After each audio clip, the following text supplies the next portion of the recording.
ಸುಂದರವಾದ ಕಾರ್ಯಕ್ರಮದಲ್ಲಿ ಈ ಒಂದು ಅರ್ಥಪೂರ್ಣವಾದ ವೇದಿಕೆಯಲ್ಲಿ ಇವತ್ತು ಬಂದು ಎಲ್ಲ ಗಣ್ಯರ ಜೊತೆ ಕೂತ್ಕೊಂಡು ಈ ಕಾರ್ಯಕ್ರಮನ ಆ ಕಾರ್ಯಕ್ರಮದಲ್ಲಿ ಭಾಗವಹಿಸುವಂಥ ಅವಕಾಶ ಮಾಡಿಕೊಟ್ಟ ವಕೀಲರ ಸಾಹಿತ್ಯ ಕೂಟಕ್ಕೆ ಅಧ್ಯಕ್ಷರಾದ ಮಂಜುನಾಥ್ ಸರ್ ಮತ್ತು ಇಡೀ ತಂಡಕ್ಕೆ ನಾನು ತುಂಬ ಹೃದಯದ ಧನ್ಯವಾದಗಳನ್ನ ಹೇಳಲಿಕ್ಕೆ ಇಷ್ಟಪಡ್ತೀನಿ ಸರ್.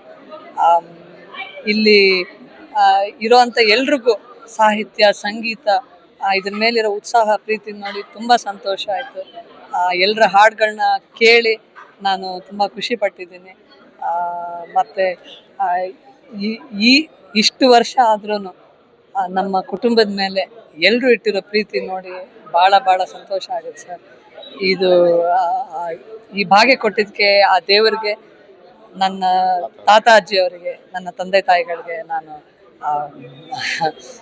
ವಂದನೆಗಳನ್ನ ಹೇಳಕ್ಕೆ ಇಷ್ಟಪಡ್ತೀನಿ ಸರ್. ನನಗೆ ಅಂದ್ರೆ ಏನು ಹೇಳಬೇಕು ಅಂತ ನನಗೆ ಗೊತ್ತಾಗ್ತಾ ಇಲ್ಲ. ಖುಷಿಗೆ ಮಾತುಗಳು ಬರ್ತಾ ಇಲ್ಲ. ಸಾಧಾರಣ ಎಲ್ಲರೂ ಹೇಳ್ತಾರೆ ನನಗೆ ತುಂಬ ಮಾತಾಡ್ತೀರಿ ಅಂತ. ಇವತ್ತೊಂಥರ ಏನೋ ಇಲ್ಲಿ ವಕೀಲರ ಮುಂದೆ ಈ ಒಂದು ನ್ಯಾಯಾಂಗದ ಮುಂದೆ ನನಗೊಂಥರ ನಾಲಿಗೆ ಕಟ್ಟಂಗಾಗಿದೆ. ಅದು ಅವರ ಪ್ರೀತಿ, ಅದು ಪ್ರೀತಿನೇ ಅದಕ್ಕೆಲ್ಲ ಕಾರಣ ಸರ್. ಅಷ್ಟು ಹೇಳಲಿಕ್ಕೆ ಇಷ್ಟಪಡ್ತೀನಿ. ವಕೀಲರು ಸದಾ ಒಂದು ಕೋರ್ಟ್ ಕಲಾಪಗಳು, ಕ್ಲೈಂಟ್ಸ್ ಈ ಇದರಲ್ಲೇ ಒಂದು ಬ್ಯುಸಿಯಾಗಿದೆ. ಈ ರೀತಿಯಾದ ಒಂದು ವಿಶೇಷ ಕಾರ್ಯಕ್ರಮ ಹಮ್ಮಿಕೊಂಡಿದ್ದಾರೆ. ಸೊ ಯಾವ ರೀತಿ ನಮ್ಮ ಕುಟುಂಬದ್ದಾಗಲಿ ಯಾವ ರೀತಿ ಒಂದು ಒಡನಾಟದ? ಹೌದು ಸರ್.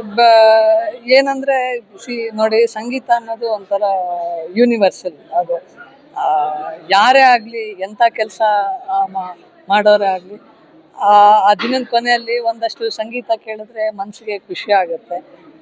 ಆ ಪ್ರವೃತ್ತಿನ ಆ ಒಂದು ಎಲ್ಲರೂ ಬೆಳೆಸ್ಕೊಂಡಿದ್ದಾರೆ ಸರ್. ಅದು ವಕೀಲರಾಗಿರ್ಬೋದು, ಪೊಲೀಸ್ ವೃತ್ತಿಯಲ್ಲಿರೋರಾಗಿರ್ಬೋದು, ರಾಜಕೀಯದಲ್ಲಾಗಿರ್ಬೋದು, ಇಲ್ಲ ಯಾವುದೇ ಒಂದು ವೃತ್ತಿಯಲ್ಲಿರೋರಾಗಿರ್ಬೋದು. ಸಾಧಾರಣ ನಾನು ಅಂದರೆ ನನಗೆ ಏನು ನನಗೂ ಲಾ ಮಾಡಬೇಕು ಅಂತ ಭಾಳ ಆಸೆ ಇತ್ತು ಸರ್. ಕಾರಣಾಂತರಗಳಿಂದ ಆಗಲಿಲ್ಲ. ನಾನು ಬಂದಾಗಲೇ ನಮ್ಮ ಮಂಜುನಾಥ್ ಸರ್ಗೆ ಹೇಳಿದೆ, ಇದು ಒಂದು ಕೋರ್ಟ್ ಆವರಣದಲ್ಲಿ ಇದು ಮೊದಲನೇ ಸಾರಿ ನನಗೆ.